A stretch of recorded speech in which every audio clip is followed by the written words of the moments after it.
Police స్టేషన్లకు వచ్చే ప్రజా ఫిర్యాదులను తక్షణం పరిష్కరించేందుకు స్టేషన్ హౌస్ ఆఫీసర్లు కృషి చేయాలని కాకినాడ జిల్లా ఎస్పీ బిందు మాధవ్ పిలుపునిచ్చారు. కాకినాడలోని 1 టౌన్ పోలీస్ స్టేషన్ జిల్లా ఎస్పీ జి బిందు మాధవ్ ఆకస్మిక తనిఖీ చేశారు. ఈ సందర్భంగా రికార్డులు, reception, lockup, men barrack, technical room పరిసరాలను పరిశీలించారు. సిబ్బందితో మాట్లాడి వారి విధులకు సంబంధించి పలు సూచనలు చేశారు. అలాగే వారి సమస్యలను అడిగి తెలుసుకున్నారు. సిఐఎస్ఐలకు పలు సూచనలు చేశారు. ఎల్లవేళ్ల ఫిర్యాదులు స్వీకరించడం, బాధితుల ఫిర్యాదుపై సత్వరం స్పందించి సేవలు అందించాలని సూచించారు.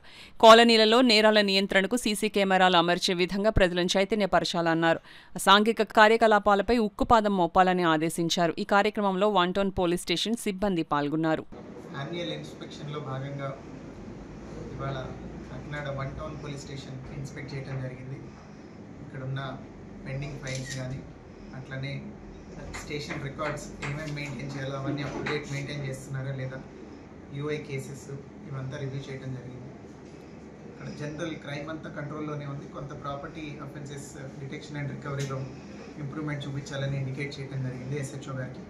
అట్లనే సిబ్బందితో ఇంటరాక్ట్ అయ్యి వాళ్ళ ప్రాబ్లమ్స్ ఏమున్నాయో కనుక్కొని అవన్నీ రిడ్రెస్ చేయడానికి అష్యూరెన్స్ ఇవ్వడం జరిగింది. అట్లనే మహిళా పోలీస్తో కూడా ఇంటరాక్ట్ అయ్యి క్రైమ్ అగేన్స్ట్ ఉమెన్ తగ్గేలాగా, అట్లనే పిల్లలకి, మైనర్ గర్ల్స్ పాక్సో కేసెస్ బారిన పడకుండా వాళ్ళకి గుడ్ టచ్, బ్యాడ్ టచ్, అలానే వివిధ రకాలైన పాక్సో రిలేటెడ్ అఫెన్సెస్ గురించి అవగాహన కల్పించడానికి ఇంకా బెటర్ వర్క్ చేయాలని మహిళా శక్తి టీమ్స్ ఉన్నాయి మన దగ్గర. ఆ టీమ్స్తో కోఆర్డినేట్ చేసుకొని గ్రామ మహిళా సంరక్షణ కార్యదర్శులు ఎవరైతే ఉన్నారో వాళ్ళందరూ ఇట్లాంటి అఫెన్సెస్ జరగకుండా మైనర్ బాలికలకి మరింత అవగాహన కల్పించాలి.